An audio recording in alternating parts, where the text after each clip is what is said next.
Σε αυτό το βίντεο βουτάμε στο συναρπαστικό βασίλειο των ψυχολογικών τεχνικών που χρησιμοποιούνται από ειδικούς στην αποπλάνηση για να τραβήξουν την προσοχή και την αφοσίωση μιας γυναίκας. Πολυάριθμες μελέτες δείχνουν ότι η κατανόηση του τρόπου ενεργοποίησης συγκεκριμένων ευαίσθητων περιοχών στον εγκέφαλο μιας γυναίκας μπορεί να αυξήσει σημαντικά τις πιθανότητές σας να την κερδίσετε.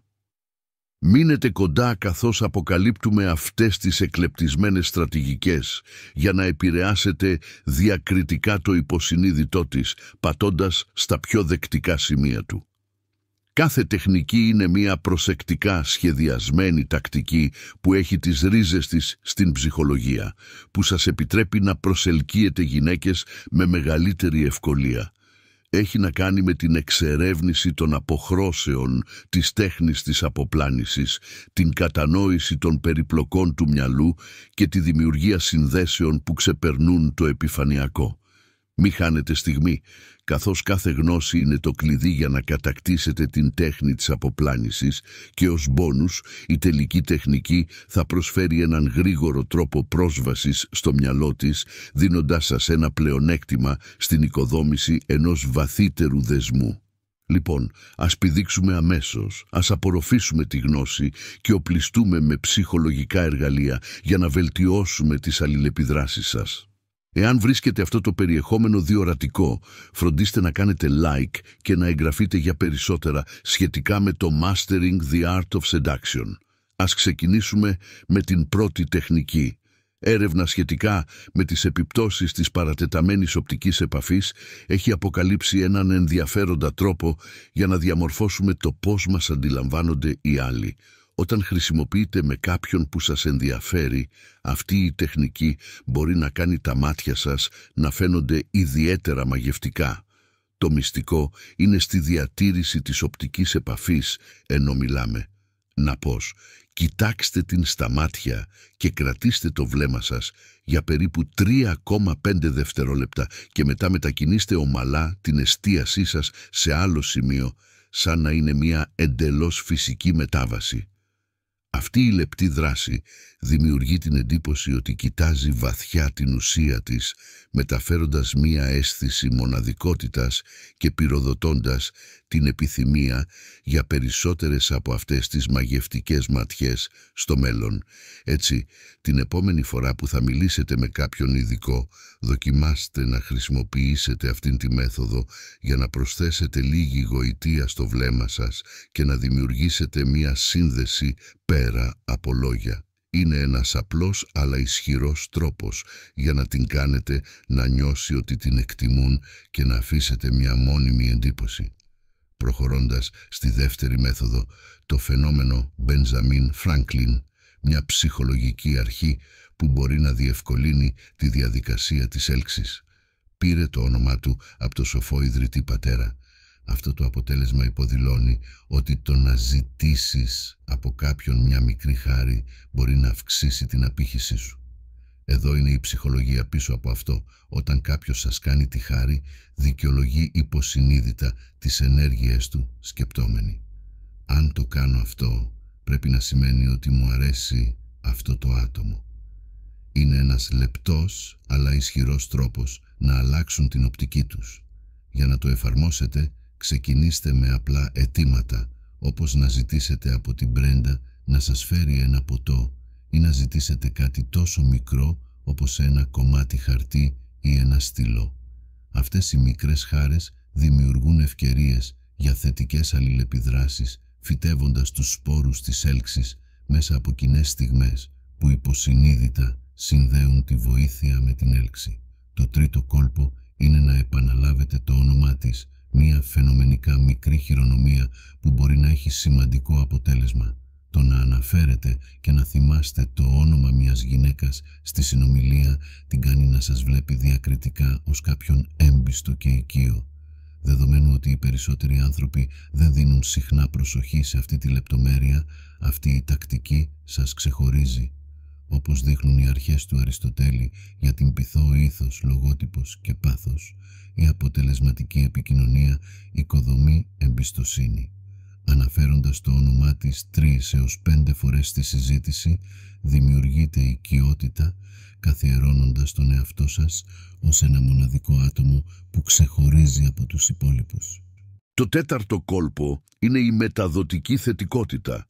Ένα από τα πιο ισχυρά αλλά απλά εργαλεία είναι ένα γνήσιο χαμόγελο. Το χαμόγελο λειτουργεί σαν μαγικό ραβδί όταν προσπαθείτε να κερδίσετε την εύνοια μιας γυναίκας, χάρη στον ρόλο των νευρώνων καθρέφτη.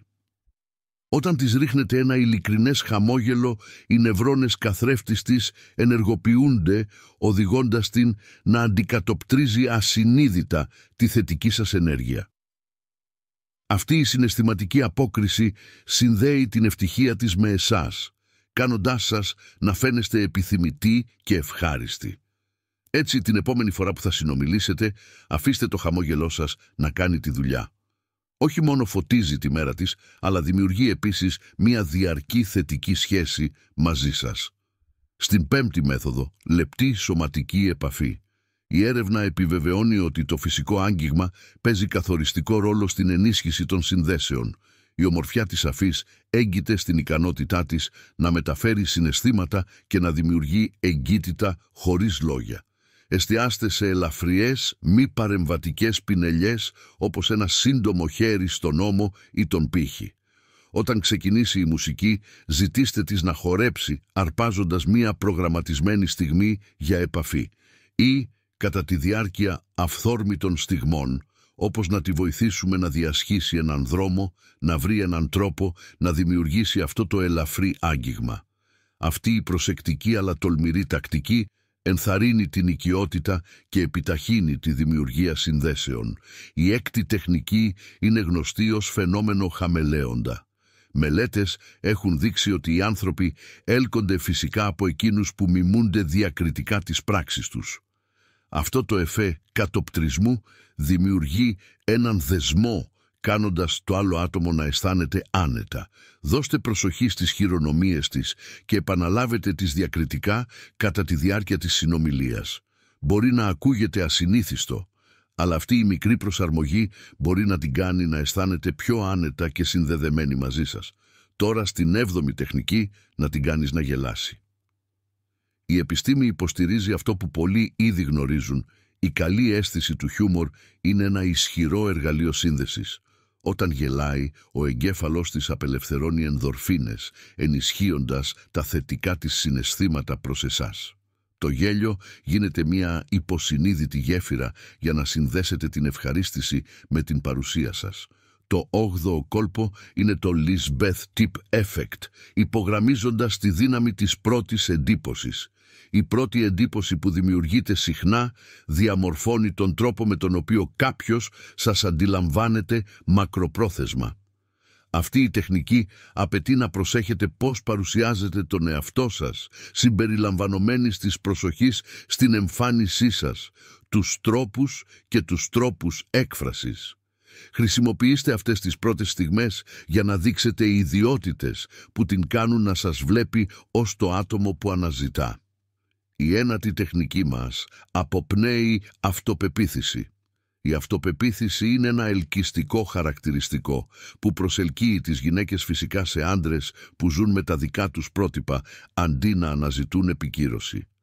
Ένας άνθρωπος που σέβεται την αξία του δεν κυνηγά την έγκριση. Αντίθετα, διατηρεί τον αυθεντικό εαυτό του, ενισχύοντας την ελκυστικότητά του χωρίς υπερβολική προσπάθεια.